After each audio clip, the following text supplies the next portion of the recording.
পড়তে না পড়ো তাহলে শুয়ে নামাজ পড়ো। নামাজ তুমি দাঁড়ায় নামাজ পড়া, যদি দাঁড়ায় নামাজ আদায় করো না যায়, তুমি অসুস্থ হও তাহলে তুমি বসে পড়ো। এখন দেখা যায় আমরা সুস্থ মানুষ বাজারে যাই, যে আরামের বাজারে যাই, কিন্তু মসজিদে আগে চেয়ারে বসে নামাজ পড়ি। এমনি দাঁড়াইতে পারে, বাজারে গিয়ে সারাদিন ঘুরতে পারে, কিন্তু মসজিদে আসলে চেয়ারের মধ্যে বসে। আপনি দাঁড়ায় নামাজ পড়া আল্লাহ রাব্বুল আলামিন নির্দেশ দিচ্ছেন, কখন বসতে পারবেন? অসুস্থতার কারণে আপনি দাঁড়াইতে পারেন না, বাজারে ঘুরতে পারেন, আধা ঘন্টা 1 ঘন্টা দাঁড়িয়ে থাকতে পারেন, তাহলে নামাজের ক্ষেত্রে সেই চেয়ারের কেন? আল্লাহ রাসূল বলছেন চেয়ারের কথা বলেন নাই, বলছেন যদি দাঁড়িয়ে নামাজ পড়তে না পারো তাহলে বসে পড়ো, যদি বসে নামাজ না পড়তে পারো শুয়ে পড়ো, যদি শুয়ে নামাজ পড়া না যায় তাহলে ইশারাতে পড়ো। ইশারাতে পড়ো, একবারে এরকম মাজুর হয়ে গেছে, চলতে ফিরতে পারে না, হাত যেন একটু ইশারা করবেন, এটা পারতেছে না, একটু মনে মনে ইশারা করবেন, এরকম মাথাটা একটু ঝুঁকাইবেন। এই যে আপনি অজুর জন্য এটা আপনার জন্য সার আছে। 1 নম্বর হলো তাকবীরাতুল তাহরিমা বাদা, 2 নম্বর হলো দাঁড়িয়ে নামাজ পড়া, 3 নম্বর হলো কেরাত পড়া। এই কেরাত পড়া কথা আল্লাহ রাব্বুল আলামিন বলেন ফাকরাউ মা তায়াসসারা মিনাল কুরআন। আল্লাহ রাব্বুল আলামিন জানায়া দেন তোমাদের পবিত্র কোরআন থেকে যেটা সহজ হয়, যে আয়াতগুলো তোমার সহজ হয়, এই সহজ আয়াতগুলো তোমরা নামাজে পড়ো। কঠিন করে নাই যে এই সূরা পড়তে হবে নামাজের মধ্যে, এইগুলো পড়তে হবে। সূরা ফাতিহার পর তোমার যেটা সহজ হয়, তোমার সহজ হয়েছে সূরা ফাতিহার পর তুমি পড়বা সূরা মাউন পড়তে পারবা, এরপর না হয় না পড়তে পারবা, সমস্যা নাই, তোমার যেটা সহজ হয় এটা পড়ো। ফাকরাউ মা তায়াসসারা মিনাল কুরআন, আল্লাহ রাব্বুল আলামিন বলেন তোমার যেটা সহজ হয় এই কোরআন তেলাওয়াত করো। কেরাত পড়া আল্লাহ রাব্বুল আলামিন বলেন, এরপরে বলেন রুকু করা, সিজদা করা। এই রুকু করা এবং সিজদা করা আল্লাহ রাব্বুল আলামিন বলেন ইয়া আইয়ুহাল্লাযীনা আমানু রুকউ ওয়াসজুদু, তোমরা রুকু করো এবং সিজদা করো। আল্লাহ তাআলা নির্দেশ দিয়েছেন তিরিনা ওয়াযাকিরিন আলহামদুলিল্লাহি রাব্বিল আলামিন। সবুজ সবুজ আল্লাহুম্মা সাল্লি আলা মুহাম্মাদিন ওয়া আলা আলি মুহাম্মাদ কামা সাল্লাইতা আলা ইব্রাহিম ওয়া আলা আলি ইব্রাহিম ইন্নাকা হামিদুম মাজিদ। আল্লাহুম্মা বারিক আলা মুহাম্মাদিন ওয়া আলা محمد كما باركت على إبراهيم وعلى آل إبراهيم إنك حميد مجيد. سبحانك لا علم لنا إلا ما علمتنا إنك أنت العليم الحكيم. رب اشرح لي صدري ويسر لي أمري واحلل عقدة من لساني يفقهوا قولي. الحمد لله আল্লাহ রব্বুল আলামিনের দরবারে লাখ কোটি শুকর যে আল্লাহ তাআলা আমাদেরকে জুমার নামাজ আদায় করার লক্ষ্যে আল্লাহর সর্বশ্রেষ্ঠ ঘর তথা মসজিদে আসার বসার তৌফিক দিয়েছেন। সেজন্য আল্লাহ তাআলা দরবারে লাখ কোটি শুকর যে আল্লাহ তাআলা আমাদেরকে জুমার নামাজ আদায় করার লক্ষ্যে মসজিদে আনছেন, এই জন্য শুকরিয়া আদায় করি, বলে আলহামদুলিল্লাহ। আল্লাহ তাআলা মানুষ এবং জিন জাতি বানাইছেন আল্লাহ তাআলার দাসত্ব করার জন্য, ইবাদত করার জন্য। এই ইবাদতের মধ্যে সর্বোত্তম ইবাদত নামাজ। এখন আমরা নামাজ পড়তে হইলে, ইবাদত করতে হইলে আমাদের ওযুর প্রয়োজন হয়। ওযু ছাড়া নামাজ হয় না। এই জন্য আমাদের ওযু যেন সুন্দর হয়। আমরা মনে করি নামাজ না পড়লে মানুষ, হাদিসে তো আছে নামাজ না পড়লে জাহান্নামী আর পড়লে জান্নাতি। যেহেতু মিফতাহুল জান্নাতি সালাহ, আল্লাহ তাআলা বলেন নামাজ বেহেশতের চাবি, তো জান্নাতের চাবি হলো নামাজ। আবার আউয়ালু মা ইউহাসাবু বিল আবদি ইয়াওমাল কিয়ামাতি সালাহ, কিয়ামতের দিন সর্বপ্রথম নামাজের হিসাব হইবে। তাই নামাজের হিসাব হইবে, যারা নামাজ পড়বে না তারা আবু জাহেল কারণ তাদের সাথে হাসন নাচন হইবে। এই জন্য নামাজের না পড়ার ক্ষেত্রেও জান্নাত জাহান্নাম আছে। হলে জান্নাত, না হলে জান্নাত। ওজুর ক্ষেত্রে ওজু যদি আমরা সুন্দর করি, এই ওজু সুন্দর করার বিনিময়ে আল্লাহ তাআলা একটা দুইটা না, আল্লাহ তাআলা 8টা জান্নাতের দরজা খুলে দিবেন। ওজু এবং গোসল, ওজুর ফরজ আমরা জানি 4টা, ওজুর ফরজ কয়টা? 4টা। গোসলের ফরজ 3টা। এই গোসলের ফরজ 3টা।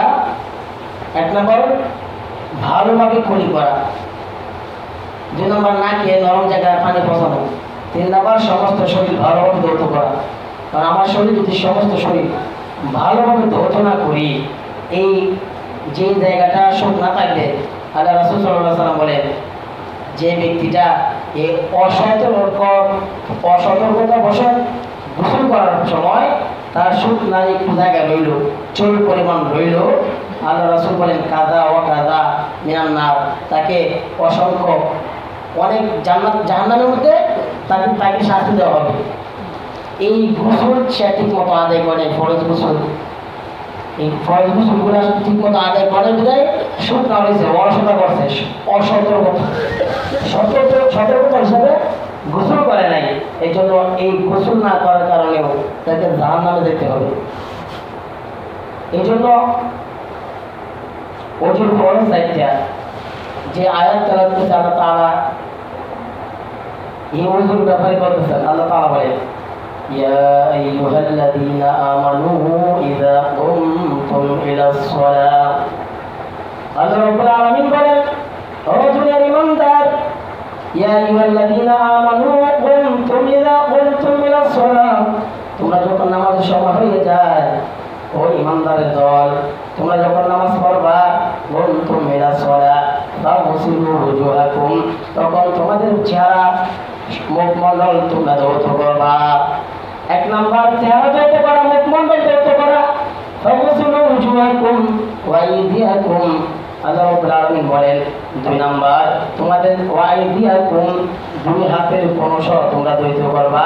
ওয়া আইদিয়াকুম ইলাল মারাফিক ওয়ামসাহু বিরুসিকুম, আল্লাহ রাব্বুল আলামিন বলেন 3 নাম্বার তোমাদের মাথা মাথা করবা। ওয়ামসাহু ইলাল মারাফিক وأيديكم إلى المرافق وامسحوا برؤوسكم وأرجلكم إلى الكعبين, আল্লাহ রাব্বুল আলামিন বলেন 4 নম্বর হলো ওয়ারজুলাকুম ইলাল কাবাইন, তোমাদের 2 পায়ের টাকনো পর্যন্ত ধৌত করবা।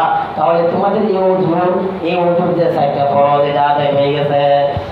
এই ওযুর 4টা ফরজ যদি আদায় করিয়া দাও, তাহলে বাংলাদেশের কোনো মুফতি বলবে না যে তোমার ওযু হয় নাই, তোমার ওযু হয়ে গেছে। এর মধ্যে ওযুর কিছু সুন্নাত আছে, এই সুন্নাত যদি আদায় করো তাহলে এই ওযুটা আরো সুন্দর মণ্ডিত হয়ে যাবে। 4টা ফরজ যদি কেউ আদায় করে তার ওযু হয়ে যাবে। এর মধ্যে কিছু সুন্নাত আছে, এই সুন্নাত যদি কেউ আদায় করে, আল্লাহ রাসূল সাল্লাল্লাহু আলাইহি ওয়াসাল্লাম বলেন এই সুন্নাত যদি কেউ আদায় করে, এই আদায় করার কারণে আগে তো ফরজ আদায় করছে, এখন সুন্নাত আদায় করার কারণে তার এই ওযুটা আরো সৌন্দর্যমণ্ডিত হয়ে যায়। আপনার বিল্ডিং দরকার, ঘর করবেন, বিল্ডিং করবেন, ইট দিয়ে যদি গাঁথনি দেওয়া হয়, গাঁথনি দেওয়ার পর একটা বিল্ডিং হয়ে গেছে, আপনি প্লাস্টার করেন নাই কিন্তু বিল্ডিং হয়েছে, একটা বিল্ডিং হয়েছে, প্লাস্টার না করার কারণে এটা সৌন্দর্য হয় নাই। এই প্লাস্টার যদি করা সৌন্দর্য হয়, এই অজুর যে ফরজগুলো আছে, এই অজুর ফরজ আমরা আদায় করলাম, ওযু হয়ে গেছে, এখন এই সৌন্দর্য করতে হয় আল্লাহ রাসূল সাল্লাল্লাহু আলাইহি সাল্লামের এই সুন্নাত তরিকা যদি আমরা ওযু করি, তাহলে এই আমাদের ওযুটা আরো সুন্দর হয়ে যাবে। তাহলে আমাদের ওযু সুন্দর করতে হবে। আল্লাহ রাসূল সাল্লাল্লাহু আলাইহি ওয়াসাল্লাম বলেন মিফতাহুল জান্নাতিস সালাহ, নামাজ হলো জান্নাতের চাবি। ওয়া মিফতাহুস সালাতিল ওযু, এবং নামাজের চাবি হলো ওযু, নামাজের চাবি হলো ওযু। আর নামাজ হলো জান্নাতের চাবি। যার ওযু ঠিক আছে তার নামাজ ঠিক হবে, আর যার নামাজ ঠিক আছে তার জান্নাত ঠিক আছে। এই জন্য আমাদের ওযুকে সুন্দর করতে হবে। এই ওযু যদি আমরা সুন্দর করি, ওযু এই ফরজগুলো যদি আমরা আদায় করি, সুন্নাত যদি আদায় করি, এই ফরজ এবং সুন্নাত যদি আদায় করি, তাহলে আমাদের আল্লাহ রাসূল সাল্লাল্লাহু আলাইহি সাল্লাম বলেন এই ওযুর শুরুতে তোমরা যে ওযু শুরু করবা বিসমিল্লাহ আলহামদুলিল্লাহ, এই ওযু শুরু করলা। আর মাঝে মাঝে প্রত্যেকটা অঙ্গ ধোয়ার সময় দোয়া আছে, এই দোয়া আমরা সাধারণ মানুষে পারবো না, তবে যে অঙ্কটা আমরা ধরবো বিসমিল্লাহ করে শুরু করবো, আলহামদুলিল্লাহ বলে শেষ করবো। আল্লাহ রাসূল বলেন এই ওযুর মাঝে মাঝে একটা দোয়া আছে, এই দোয়াটা যদি কেউ আদায় করিয়া লয়, এই দোয়াটা হলো আল্লাহুম্মা গফিরলি যামবি ওয়া ওয়াসি'লি ফি দারি ওয়া বারিক লি ফি রিজকি। আল্লাহ রাসূল সাল্লাল্লাহু আলাইহি ওয়াসাল্লাম বলেন আল্লাহুম্মা গফিরলি যামবি, তোমরা আল্লাহ রাব্বুল আলামিনের কাছে তোমরা মাফ চাইতেছো, ও আল্লাহ আমাদেরকে মাফ করো। আল্লাহুম্মা গফিরলি যামবি ওয়া ওয়াসি'লি ফি দারি ওয়া বারিক লি ফি রিজকি। আর আল্লাহ তাআলার কাছে বলতেছো আল্লাহ আমাদের রিজিকের মধ্যে আপনি বরকত দেন। এই আর ওইটার মধ্যে আমরা দোয়া করতেছি আমাদের গুনাহ মাফ করেন, আমাদের রিজিকের মধ্যে বরকত দেন। আল্লাহ রাসূল সাল্লাল্লাহু আলাইহি ওয়াসাল্লাম বলেন এই ওযু তোমরা আদায় করলা, এই ওযু আদায় করার পর আরেকটা দোয়া আছে যেটা আমরা কালিমায়ে শাহাদাত বলি, আশহাদু আল্লা ইলাহা ইল্লাল্লাহ ওয়া আশহাদু আন্না মুহাম্মাদান আবদুহু ওয়া রাসূলুহু। এর সাথে আরেকটা দোয়া আছে আল্লাহুম্মা আশহাদু আল্লা ইলাহা ইল্লাল্লাহ ওয়া আশহাদু আন্না মুহাম্মাদান আবদুহু ওয়া রাসূলুহু আল্লাহুম্মা জাআলনি মিনাত তাওয়াবিন ওয়া জাআলনি মিনাল মুতাতাহহিরিন। আল্লাহ রাসূল সাল্লাল্লাহু আলাইহি ওয়াসাল্লাম বলেন এই দোয়াটা যদি তোমরা আদায় করো কালিমা শাহাদাতের পর, এই দোয়াটা আদায় করার কারণে তোমাদের জন্য একটা দুইটা নয়, আল্লাহ তাআলার 8টা জান্নাত তোমাদের জন্য করে দেওয়া হবে। সুবহানাল্লাহ, 8টা জান্নাত আল্লাহ তাআলা করে দিবেন। আল্লাহ রাসূল বলেন এই 8টা জান্নাত তুমি যে দরজা দিয়ে ঢুকতে চাও আল্লাহ রাব্বুল আলামিন তোমাদেরকে সেই দরজা দিয়ে ঢোকার পারমিশন দিয়ে দিবেন। সুবহানাল্লাহ। এই জন্য এই ওযুর ফরজগুলো আমরা আদায় করবো, সুন্নতগুলো আদায় করবো। এর মধ্যে গোসলের ফরজ আছে, গোসলের নামাজের ফরজ আছে, নামাজের ভিতরে এবং বাইরে 13 ফরজ। আমরা মনে করি শুধু নুরানি মাদ্রাসার মধ্যে আমরা পড়াই যে নামাজের ভিতরে এবং বাইরে 13 ফরজ, এগুলা ইমামগণ আমরা যারা ইমাম মানি না, যারা বলে মাযহাব মানা দরকার নাই, এই মাযহাব মানা দরকার নাই, এই নামাজের ভিতরে এবং বাইরে 13 ফরজ, এই 13 ফরজ এটা তো কোনো সাহাবীরা একত্রিত করে নাই, এই মাযহাব যারা ইমাম তারা একত্রিত করিয়া আমাদের জন্য সহজ করে দিয়েছেন, বিভিন্ন কোরআন হাদিস থেকে ঘাটিয়া ঘাটিয়া একত্রিত করছেন, আমাদের জন্য একত্রিত করছেন। নামাজের ভিতরে এবং বাইরে 13 ফরজ, 1 নাম্বার এটা কোরআনের হাদিসের আলোচনা। নামাজের ভিতরে এবং বাইরে 13 ফরজ, 1 নাম্বার হলো শরীর পাক। এই শরীর পাক আল্লাহ রাব্বুল আলামিন বলেন ওয়াইন কুনতুম জুনুবান ফাতাহহারু। আল্লাহ রাব্বুল আলামিন বলেন তোমরা যদি অপবিত্র হয়ে যাও তোমরা পবিত্রতা হাসিল করার জন্য তোমরা গোসল করো। ওয়াইন কুনতুম জুনুবান ফাতাহহারু, 1 নাম্বার হলো শরীর পাক, 2 নাম্বার হলো কাফন পাক। আল্লাহ রাসূল সাল্লাল্লাহু আলাইহি বলেন ওয়া সিয়াবাকা ফাতাহহির। আল্লাহ রাব্বুল আলামিন আল্লাহ রাসূলকে উদ্দেশ্য করে বলেন ও পয়গম্বর আপনার শরীরকে, আপনার কাপড়কে, আপনি আপনার শরীরকে পবিত্র করেন। ওয়াসিয়াবাকা ফাতাহহির, আপনার শরীর পবিত্র করেন। 1 নম্বর শরীর পাক, 2 নম্বর কাপড় পাক, আপনি কাপড়কে পবিত্র করেন, কাপড় সমূহকে পবিত্র করেন। 2 নম্বর কাপড় পাক, 3 নম্বর হল সতর ঢাকা। 1 নম্বর শরীর পাক, 2 নম্বর কাপড় পাক, 3 নম্বর হলো জায়গা পাক। এই জায়গা পাক আল্লাহ রাব্বুল আলামিন বলেন ওয়াইদনা ইলা ইব্রাহিম وَعِدْنَا إِلَى إِبْرَاهِيمَ وَإِسْمَاعِيلَ أَنْ طَهِّرَ بَيْتِيَ। আল্লাহ রাব্বুল আলামিন বলেন আমি ইব্রাহিম এবং ইসমাঈল তাদের দুজনকে আমি বললাম, ও ইব্রাহিম এবং ইসমাঈল তোমাদেরকে আমি বললাম ওয়াইদনা ইলা ইব্রাহিমা ওয়া ইসমাঈলা আন তাহিরা বাইতিয়া লিত-তাইফিন আন তাহিরা বাইতিয়া, তোমরা আল্লাহর ঘরটা পবিত্র করো, তোমরা আল্লাহর ঘরটা পবিত্র করো। এই পবিত্র কেন করবা? আন তাহিরা বাইতিয়া লিত-তাইফিন, যারা তওয়াফ করবে, তওয়াফ করতে আসবে তাদের জন্য যেন সহজ হয়। ওয়া তাইফিন ওয়াল আকিফিন, যারা ইতিকাফ করবে তাদের জন্য তুমি ঘরটা পবিত্র করো। ওয়াল আকিফিন ওয়া রুকাই সুজুদ, যারা রুকু করবে এবং সিজদা করবে তাদের জন্য ঘরটা পবিত্র করো। এই ঘরটা পবিত্র করো। এই 3 নম্বর হলো জায়গা পাক, তাই 4 নম্বর হলো 17 ঢাকা। এই 17 ঢাকার কথা আল্লাহ রাব্বুল আলামিন পবিত্র কোরআনে বলেন ইয়া বানি আদম খুযু যিনাতাকুম ইনদা কুল্লি মসজিদ। আল্লাহ রাব্বুল আলামিন বলেন তোমরা আপনারা যখন নামাজ পড়বেন, তোমরা যখন নামাজ পড়বা এই নামাজের পড়ার আগে তোমরা সাজসজ্জা অবলম্বন করবা। পোশাকটা শরীর পাক, কাপড় পাক, নামাজের জায়গা পাক, 17 ঢাকা, এই 17টা যেন ঢাকবা, সাজসজ্জা অবলম্বন করবা। যেটুকু আমার ফরজ, যতটুকু ডাকলে আমার ফরজ হয়, আদায় হয়, এই 17টা ঢাকা আল্লাহ রাব্বুল আলামিন এটা বলছে 17 ঢাকা। 5 নম্বর হলো আল্লাহ রাব্বুল আলামিন বলেন ফাওয়াল্লি ওয়াজহাকা শাতরাল মাসজিদিল হারাম। আল্লাহ রাব্বুল আলামিন বলেন তোমরা তোমাদের জিনাকে কিবলার মুখী করিয়া দাও। ফাওয়াল্লি ওয়াজহাকা শাতরাল মাসজিদিল হারাম, তোমরা তোমাদের কিবলাকে জিনাকে কিবলার দিকে করিয়া দাও। তাহলে কিবলার দিকে মুখ, এক নম্বর শরীর পাক, দুই নম্বরে কাপড় পাক, তিন নম্বর হলো জায়গা পাক, চার নম্বর হলো সতর্কতা খাত, পাঁচ নম্বর হলো কিবলামুখী হওয়া, ছয় নম্বর হলো ওয়াক্ত মতো নামাজ পড়া। এই ওয়াক্ত মতো নামাজ পড়া আল্লাহ রাব্বুল আলামিন বলেন وأقم الصلاة طرفي النهار وزلفا وأقم الصلاة طرفي النهار وأقم الصلاة طرفي النهار وزلفا من الليل। আল্লাহ রাব্বুল আলামিন জানাইয়া দেন তোমরা নামাজকে ওয়াক্তগত নামাজটা তোমরা আদায় করবা। তাহলে ওয়াক্তগত নামাজ পড়া এমন 4-7 নম্বর হলো নামাজের নিয়ত করা। এই নামাজের নিয়ত করা এটা আল্লাহ রাসূল সাল্লাল্লাহু আলাইহি ওয়াসাল্লাম বুখারী শরীফের যে প্রথম হাদিস ইন্নামাল আ'মালু বিন্নিয়াত, আল্লাহ রাসূল সাল্লাল্লাহু আলাইহি ওয়াসাল্লাম বলেন সমস্ত কর্ম, সমস্ত তোমার কর্মফল তোমার নিয়তের উপর নির্ভর করে। তুমি যে কি কাজটা করতেছ সমস্ত কর্মফল তোমার নিয়তের উপর নির্ভর করতেছে। এই 7 নম্বর হলো নিয়ত করা। এরপর হলো আমাদের ভিতরে হলো 6 ফরজ। 1 নম্বর হলো তাকবীরে তাহরিমা বলা। আল্লাহ রাব্বুল আলামিন বলেন ওয়ারাব্বাকা ফাকাব্বির ওয়ারাব্বাকা ফাকাব্বির, তোমরা যখন নামাজে দাঁড়াইবা রবের বরত্ব আদায় করবা, তাকবীর বলবা। ওয়ারাব্বাকা ফাকাব্বির 1 নম্বর হলো তাকবীরে তাহরিমা বাদা, 2 নম্বর দাঁড়াইয়া নামাজ পড়া। এই দাঁড়াইয়া নামাজ পড়া আল্লাহ রাব্বুল আলামিন বলেন ওয়াকুমু লিল্লাহি কানিতিন, তোমরা নামাজ পড়বা দাঁড়াইয়া নামাজ পড়ো। দাঁড়ায় নামাজ পড়া আল্লাহ রাসূল সাল্লাল্লাহু আলাইহি ওয়াসাল্লাম একজন সাহাবী ইমরান ইবনে হুসাইন রাদিয়াল্লাহু তাআলা আনহু আল্লাহ রাসূলকে বলতেছে ও পয়গম্বর আমার হলো অসুখ, আমি বসতে নামাজ পড়তে পারি না, আমি বসতে কষ্ট হয়, দাঁড়ায় কিভাবে নামাজ পড়বো? আল্লাহ রাসূল বলেন তুমি যদি দাঁড়াইতে না পারো তাহলে বসে যাও, যদি বসেও নামাজ আদায় করতে না পারো তাহলে শুয়ে নামাজ পড়ো। নামাজ তুমি দাঁড়ায় নামাজ পড়া, যদি দাঁড়ায় নামাজ আদায় করো না যায়, তুমি অসুস্থ হও তাহলে তুমি বসে পড়ো। এখন দেখা যায় আমরা সুস্থ মানুষ বাজারে যাই, যে আরামের বাজারে যাই, কিন্তু মসজিদে গেলে চেয়ারে বসে নামাজ পড়ি। এমনি দাঁড়াইতে পারে, বাজারে গিয়ে সারাদিন ঘুরতে পারে, কিন্তু মসজিদে আসলে চেয়ারের মধ্যে বসে। আপনাকে দাঁড়ায় নামাজ পড়া আল্লাহ রাব্বুল আলামিন নির্দেশ দিচ্ছেন কখন বসতে পারবেন?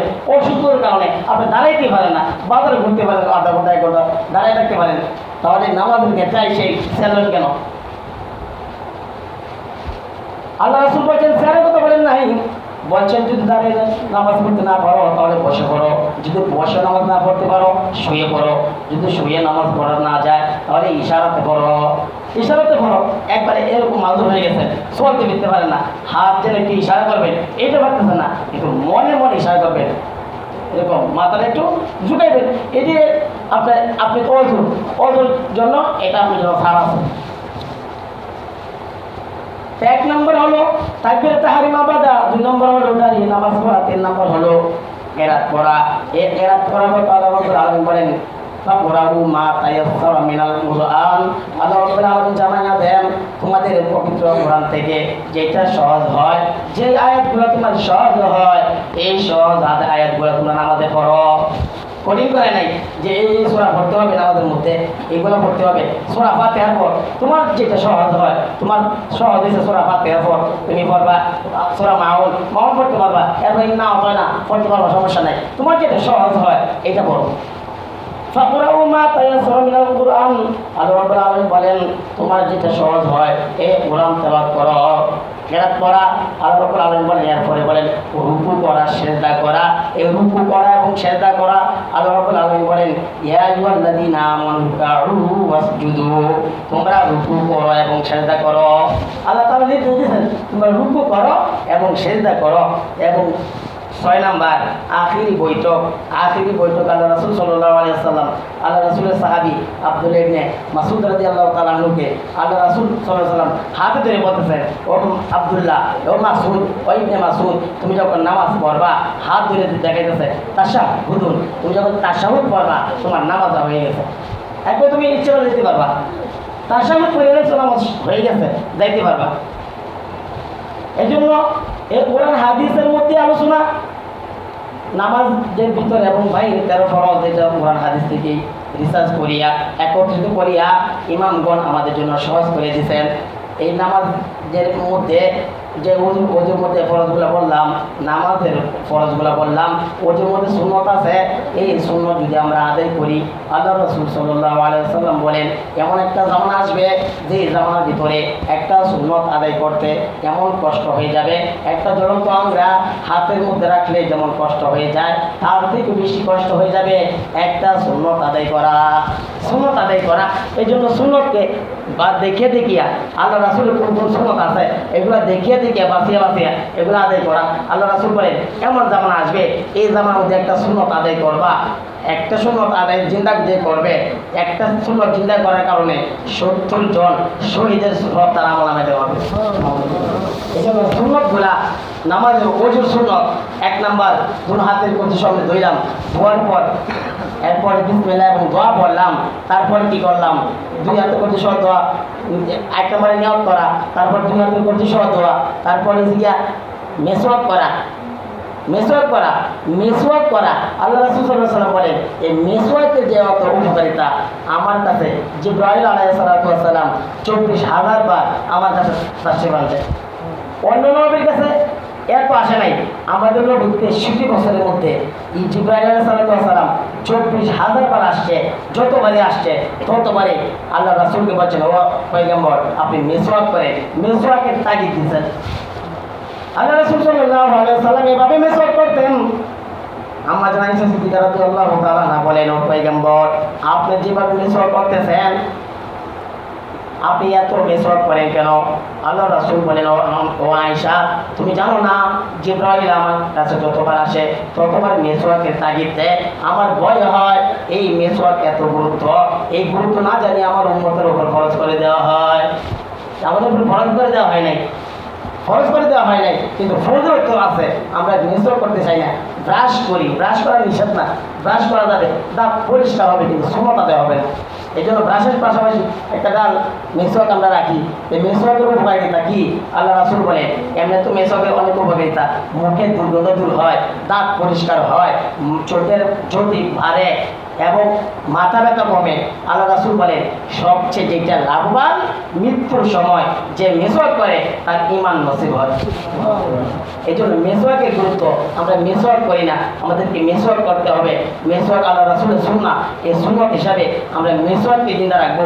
সাহাবায়ে কেরাম মেসওয়াক করতেন, আল্লাহ রাসূল মেসওয়াক করতেন, সাহাবায়ে কেরাম কোন সাহাবী এরকম মেসওয়াক পকেটে রাখতেন, নামাজে যখন দাঁড়াইবেন তখন মেসওয়াক দিয়ে একটা কথা মারতেন। আমরা তো সকলে মেসওয়াক করি, তারা নামাজে তাকবীর বাঁধবে এর মধ্যে মেসওয়াক করিয়া মেসওয়াক করতেন, আমার পকেটে রেখে নামাজ পড়তেন। এরকমও বুজুর্গ যারা তারা ছিল যে ঘুমাইতেন পালিশের পাশে মেসওয়াক রাখতেন, ঘুম ভাঙতো মেসওয়াক নিয়ে আবার দুটো বসা দিতেন। আমরা তো মেস আর বিড়ি নিয়ে ঘুমাই, ঘুম ভাঙলে বিড়িটা জ্বালাই, ঘুমটা বাংসা দিয়ে তাকে বিড়ি খাইয়ে দেয়। কিন্তু আল্লাহ রাসূল সাহাবায়ে কেরাম তারা মেসওয়াক রাখতেন, মেসওয়াক তারা দাঁত পরিষ্কার করতেন।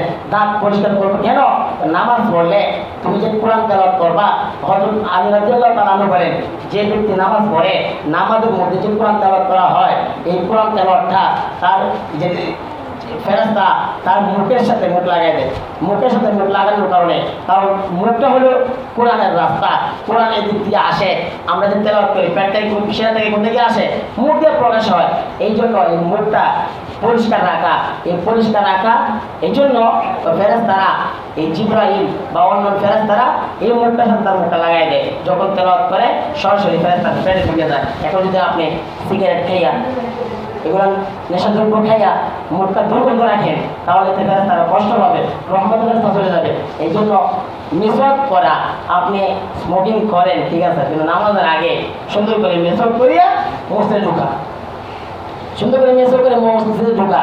এই জন্য মেসওয়াক করা এবং মেসওয়াক করার পর 3 বার কুলি করা, 3 বার নাকে পানি দেওয়া, সমস্ত মুখ 3 বার ধোয়া, ডান হাতের কোনো সব 3 বার ধোয়া, বাম হাতের কোনো সব 3 বার ধোয়া, দুনো হাতের আঙ্গুল খেয়াল করা, এগুলা সুন্নাহ।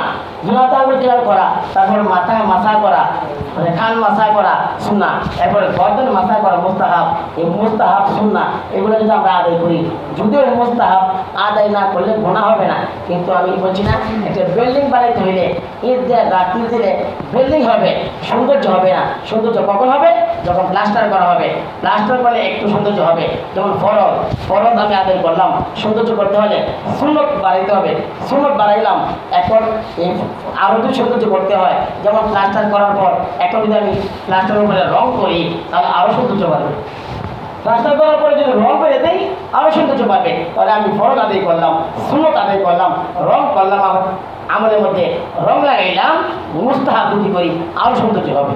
এই জন্য সবগুলো আদায় করা, এগুলো যদি আমরা আদায় করি, কারো গর্দান মাসা করা, এরপরে ডান পায়েটা কোষক কিংবা দোয়া, বাম পায়েটা কোষক কিংবা দোয়া, তাহলে এইগুলো অজু যদি আমরা করি তাহলে আমাদের অজুটা সুন্দর হবে।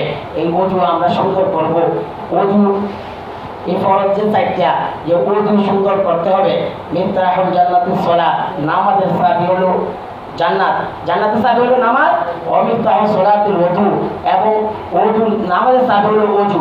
অন্য হাদিসে আল্লাহ রাসূল সাল্লাল্লাহু আলাইহি ওয়াসাল্লাম বলেন অমিফতাহু সালাতুত তুহুর, নামাজের চাবি হলো পবিত্রতা, নামাজের চাবি পবিত্রতা। এই জন্য আপনি আল্লাহ রাব্বুল আলামিন বলেন ওয়া ইন কুনতুম জুনুবান ফাতাহহারু ওয়া ইন কুনতুম মারদা আও আলা সাফারিন। আল্লাহ রাব্বুল আলামিন বলেন তুমি যদি ওয়া ইন কুনতুম মারদা, তুমি যদি অসুস্থ থাকো, ওয়া ইন কুনতুম মারদা আও আলা সাফারিন, অথবা সফরে থাকো, আও আলা সাফারিন আও জা আহাদুম মিনকুম মিনাল গায়তি, অথবা ইহতাল্লা থেকে বের হও মিনাল গায়তি,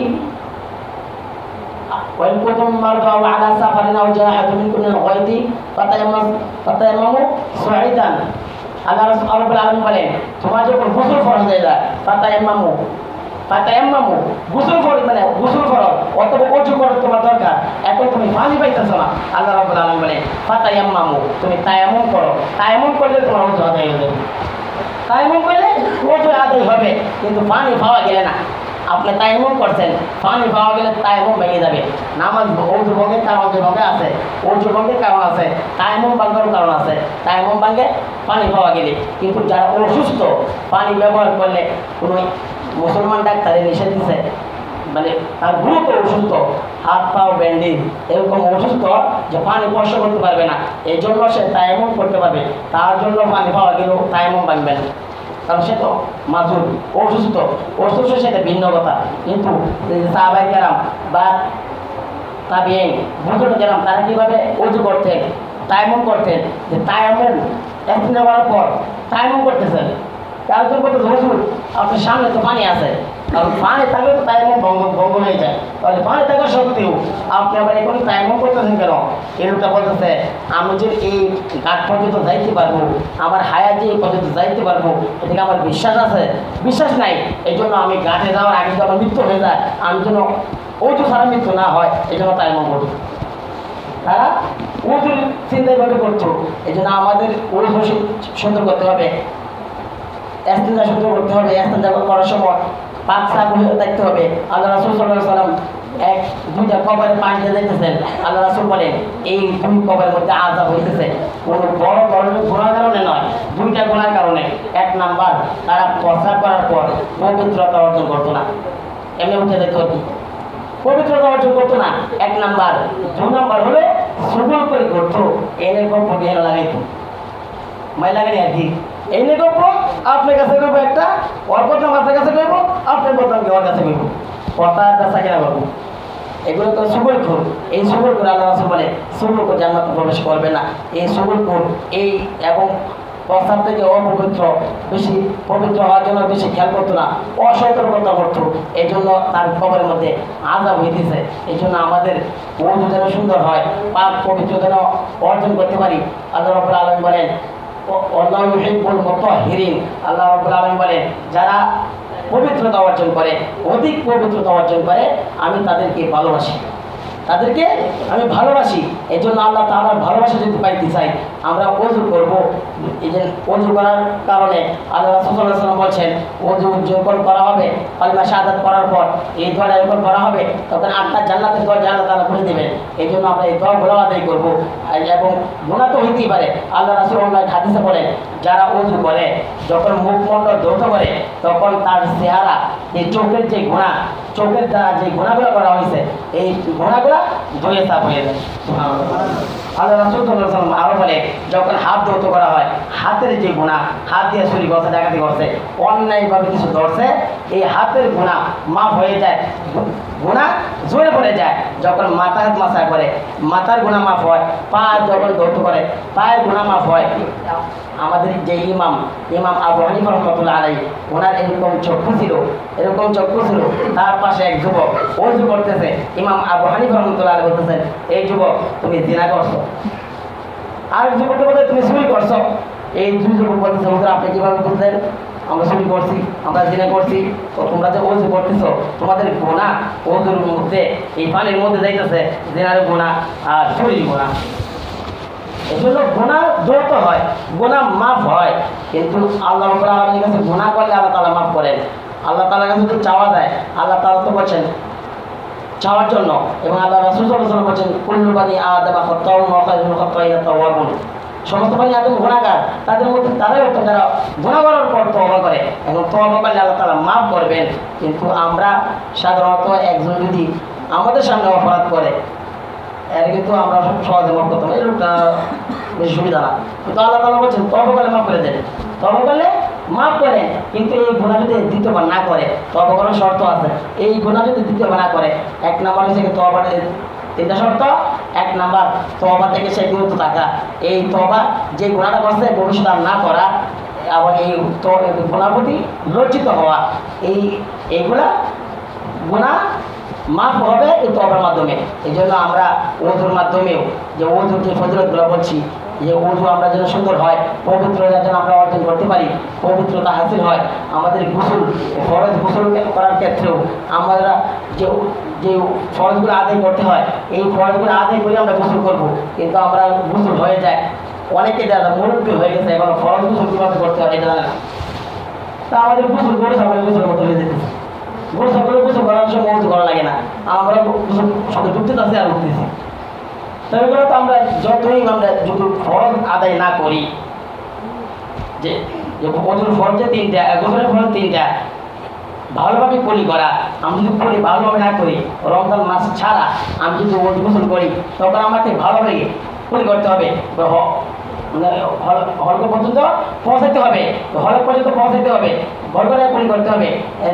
দুই নম্বর হলো নাকে নরম জায়গায় পানি দিতে হবে, নাকে আঙ্গুলে দুই আঙ্গুল দিয়ে ভিতরে পানি প্রবেশ করতে হবে, নাক জারি পরিষ্কার করতে হবে।